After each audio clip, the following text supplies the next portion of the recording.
Breaking news tonight. War games or prelude to war? The United States and Philippine forces unveil an unprecedented plan to counter China. The South China Sea is a flashpoint, where Philippine supply boats face off against Chinese Coast Guard vessels in tense, dangerous encounters. Water cannons, aggressive maneuvers, and near collisions are now routine. These confrontations are the visible signs of a much larger geopolitical struggle. China, with its powerful navy and sweeping territorial claims, is flexing its muscles, seeing these waters as its own backyard. For the Philippines, this is an existential threat. Its fishermen chased from traditional grounds, its sovereignty challenged. The world watches, wondering if one miscalculation will ignite a conflict with global consequences. In response, the US and the Philippines are revitalizing their alliance, bound by a decades-old mutual defense treaty. High-level meetings have produced a bold new strategy designed to deter aggression and defend Philippine sovereignty. This is about more than military exercises. It's about building a credible defense against a superpower. The message to Beijing: coercion will not go unanswered, and the rule of law must be respected. The threat is not just at sea. It extends to cyberspace and the economic sphere, and looms over Taiwan.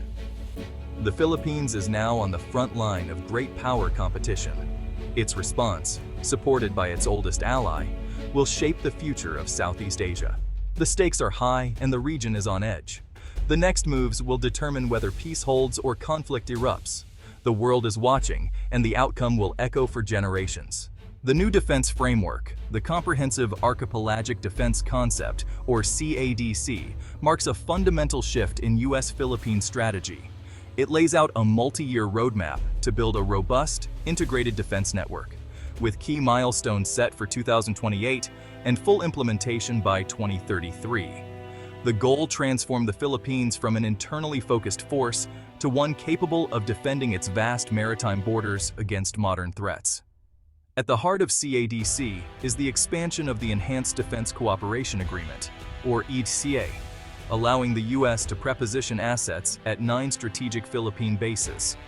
Several sites are near Taiwan, others overlook the South China Sea, vital for surveillance and rapid response. Phase 1 focuses on maritime domain awareness, new radars, drones, and intelligence sharing platforms.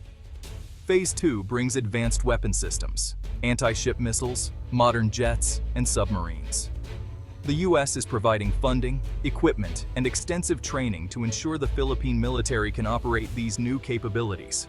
This blueprint is a deep commitment for the U.S., upholding a free and open Indo-Pacific.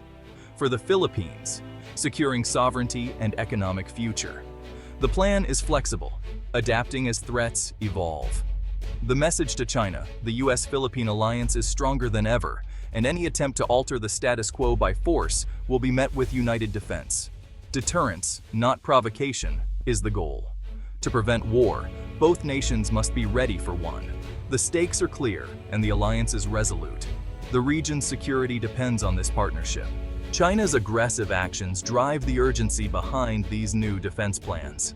Despite an international tribunal invalidating its 9-line claim, China has militarized artificial islands and projects power far from its shores. Chinese vessels harass Philippine boats, using water cannons and even military-grade lasers. This is a calculated gray zone strategy. Assert control without triggering outright war. Beyond the South China Sea, China's military drills around Taiwan raise regional anxiety, with the Philippines just 100 miles away. China's rapid military buildup and disregard for international law have shattered hopes for a peaceful rise. The shadow of the dragon looms, forcing nations to make hard choices for their security. For decades, the Philippine military focused on internal threats, insurgencies, and separatist movements. The army was built for jungle warfare, while the Navy and Air Force played supporting roles. Facing a modern, state-level adversary was once unthinkable. Now, the Marcos administration recognizes that external aggression is the primary threat. The CADC marks a historic pivot, from internal security to territorial defense. The new doctrine prioritizes protecting the country's vast maritime domain and exclusive economic zone. A layered defense is being developed, with the Navy and Air Force working together to keep adversaries far from Philippine shores. This shift demands new hardware and a new mindset. Soldiers must master advanced systems, pilots must fly supersonic jets, sailors must command modern ships. The entire defense establishment is adapting to this mission. The transition is underway, but it's a long, difficult road. Success requires sustained political will, investment, and deep partnership with allies. The stakes: national survival in a new era of competition. The Philippines cannot achieve this transformation alone. The U.S. alliance, anchored by the 1951 Mutual Defense Treaty, is the bedrock of its security. Washington has clarified that the treaty covers attacks on Philippine forces anywhere in the South China Sea, a powerful deterrent. Manila has allocated $35 billion for military modernization, but foreign assistance is crucial. The U.S. is increasing military financing, while Japan provides new vessels and radar systems. Australia conducts joint patrols and complex exercises, deepening regional partnerships. These alliances go beyond hardware. Intelligence sharing, joint training, and strategic dialogues are key. Annual Balikatan exercises now involve thousands of troops and high-end scenarios. This web of partnerships sends a clear message: the region will not accept coercion by a single power. Collective security is the new reality in Southeast Asia. The shift to external defense is backed by a sweeping modernization of the Philippine military. The Navy has acquired new guided missile frigates and plans more advanced ships and submarines, transforming its capabilities. The Air Force, once without credible air defense, now fields F-A-50 jets and aims to acquire multi-role fighters like the Gripen or F-16. On land, the Army's new BrahMos cruise missiles provide a potent anti-ship deterrent, while air defense and coastal artillery are being upgraded. These systems make any hostile approach to Philippine shores a costly gamble. Beyond land, sea, and air, the Philippines is racing to build cyber defenses, establishing a dedicated cybersecurity group. With U.S. and allied help, this unit is hardening digital infrastructure against attacks. Modernization spans all branches and domains, creating a layered, resilient defense. Each new ship, jet, and missile adds to the nation's deterrent posture. The goal: a credible force that can defend sovereignty and deter aggression. The transformation is underway, but challenges remain. The Philippines is determined to meet them. The future of its defense depends on it. Despite ambitious plans, the path to a modern Philippine defense is fraught with challenges. Funding is a major hurdle. $35 billion is historic, but not enough for the full wish list. China's military expansion is outpacing the Philippines, widening the capability gap.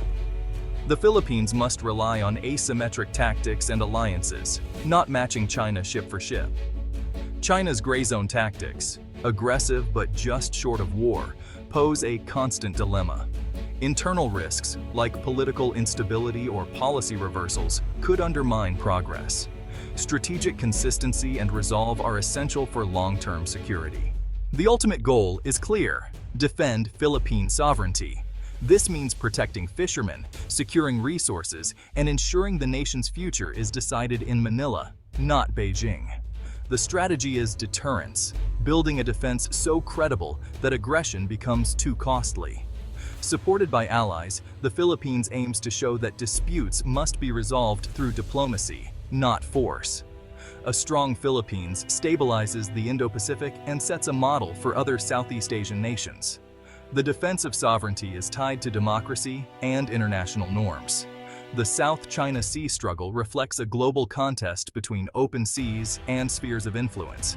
By standing up for its rights, the Philippines defends not just its own territory, but the rules-based order. The stakes are global, and the outcome matters for all. The Philippines stands on the front line of this effort. The Philippines, with U.S. support, is transforming its military to meet the greatest security challenge in generations. The CADC provides the roadmap. Alliances provide the strength. Obstacles remain: funding, China's rapid growth, and gray zone threats. But the stakes are too high to fail. New ships, jets, and missiles are not for provocation, but for deterrence and peace. Each upgrade and exercise strengthens the nation's resolve. The Philippines is emerging as a key pillar of regional stability. The goal, a durable peace built on strength and mutual respect. A new era dawns, with the Philippines ready to defend its destiny and freedom.